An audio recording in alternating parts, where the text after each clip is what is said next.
Hello.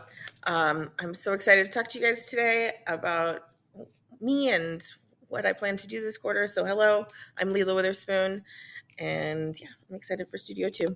I am I live in Livermore, California. It's about an hour east of San Francisco. I'm a full-time art teacher working at a continuation high school, which is credit recovery, which means I work with smaller groups of at-risk students, and it's the light of my life and the best thing in the world. Um, so I'm very grateful for my job. I have a bachelor's in visual arts from the University of Northern Colorado, and this is my sixth class at SCAD for my MFA. I will attend class probably more Mondays. Wednesdays are going to have to be a little bit chunkier, but I try to be in class as much as I possibly can. So even if I'm popping in for like a half an hour, I'd rather personally do that than not show up at all. So and I always watch them. And then I'm a mom and a wife, and so obviously that's important to me. And yeah, I'm doing it for them. So themes in my work. Studio One last quarter was about. It was my first quarter back because I took fall off because my mother passed away about 7 months ago, and so for Studio One, I focused on that and not on my grief, and it was very visceral and difficult to deal with at times, trying to like mind my own grief for work, but that's kind of the artistic process. um I was also pushing a theme of like light, both realistic and otherworldly within it, and I think I'm happy with how I did that, and I would like to kind of continue to push that. So this quarter, I'm gonna continue to talk about grief, but I'm gonna pause on my mother, and I'm actually right now, I was talking about community in here, but I think I'm going to focus on my father who passed 15 years ago because I made art when he passed, but it was, I was a much younger person and a much less developed artist. And I'd like to kind of see what I do with it now. Um, but I would like to continue to push light and maybe even introduce cast shadows as a dominant element within my work. So, medium exploration. I am primarily an oil painter, and I last quarter did a good job of shaking me up and realizing that like I'm very structured and very planned, and then in the moment I don't give myself a lot of space for being more intuitive, and so that's a goal for me right now. It's just giving myself a little bit more space in the moment to make marks that are more emotional and gestural.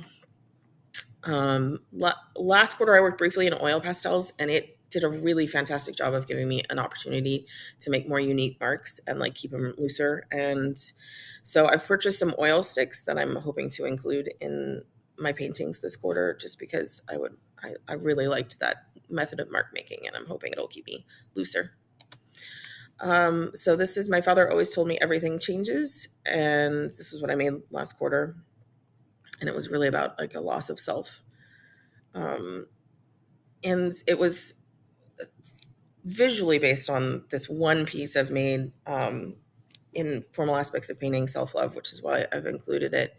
And I was trying to kind of see if I could. I feel like there's like an element to that I wanted to bring into it, and I don't want to keep kind of beating the same drum. So if I do continue this, I want to evolve it from this point. And so this is all I have. I'll lay at her feet, and that's the one that's the kind of mountain range, meant to kind of represent the monolith of my mother. Um, and then the bottom one here is, how do I leave her?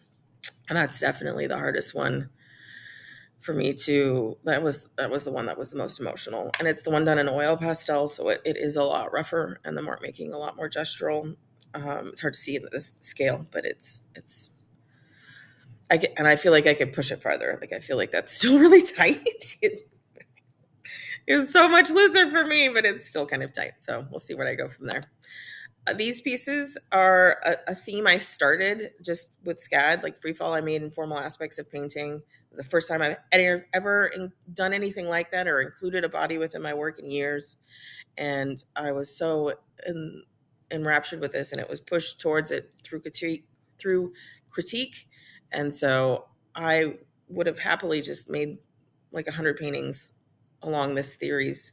And I've made two that I'm very happy with. There are two more. I don't think they're very successful. So the dive was done in the Drawing for Painters class, and it's the only one I liked out of that. And so I feel like I could have so much more to talk about with this, but I don't know that I'll return to it anytime soon. And then this was my work pre-SCAD. And it's just, I worked in abstraction for a long, like pure abstraction for a long time. And so that's why the form is so important to me right now, just because it does feel fresh and new. And I haven't done any as much with it as I would like. I feel like I could do it forever. So, yeah, thank you. I'm going to talk a minute about my rough draft for my proposal. I'm trying to work quick. So the timeline right now, my structure is just going to be 2 weeks, a week on and on, like just, that's where I'm at right now. We'll see how that goes. And it depends on if those last couple of projects I'm planning evolve into something different.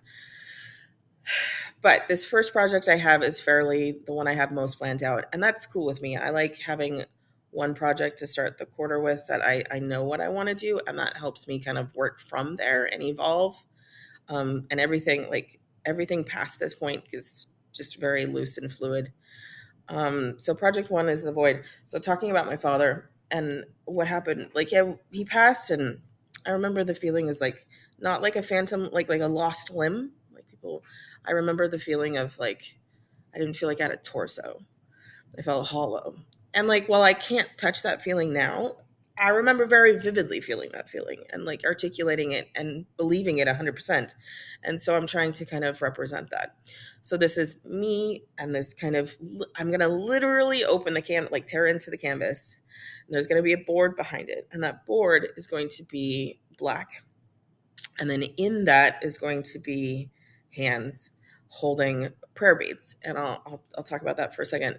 The reason I've chosen those things, and my father converted to Hinduism when I was 9, and to keep it simple, as he always had a mala.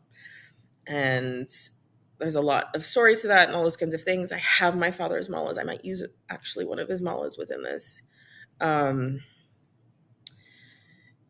I thought it was kind of something everybody could, well, not everybody, but like people could identify with the idea of a prayer bead, and like there's a communication there. And so that's, but I'm going to sculpt the hands, and then the beads are going to be there, and that's all going to be in black. So I know it doesn't look like that in the sketch, but it's all going to be black.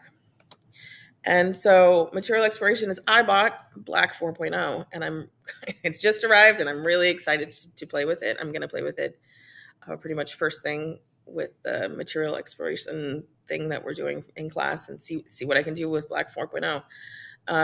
It's supposed to, for those of you who don't know, it's supposed to read, it doesn't have as much of a reflection. It's supposed to read as more of a void, kind of a rip on the scientific process of Vantablack. So I'm excited to play with that. And there's the paint sticks I also intend to mess around with.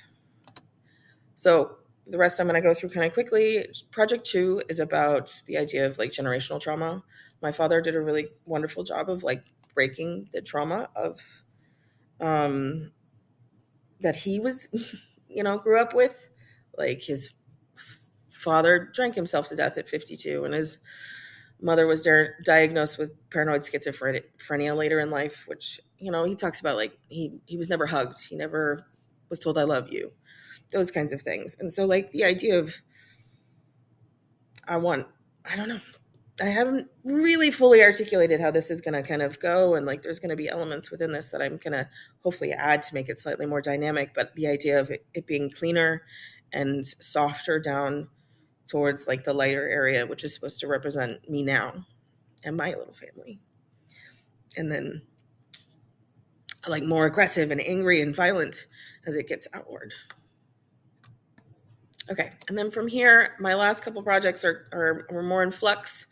My father kept sketchbooks that I've always kind of wanted to incorporate in my work in a sense of almost collaborative.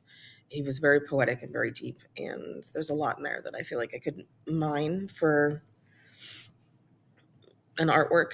And then trying to think of another idea, I was trying to think about like this kind of feeling of one-sided, like dialogue.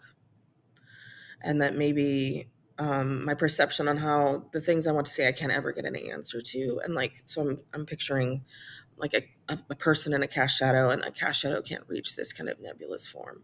We'll see. And then the last was my father was in a lot of pain and like trying to see if I can manifest a visualization of that. So that's where I'm at with my plan for this quarter.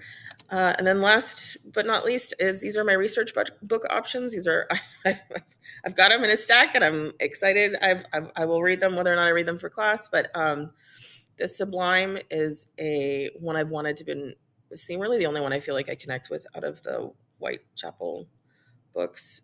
And then I really want to read Disrupted Realism, but then I'm interested in all of these. So if anybody has a recommendation of which of these they've read and liked, or what one that you think would be the most relevant, I welcome feedback on these. Anyway, thank you all.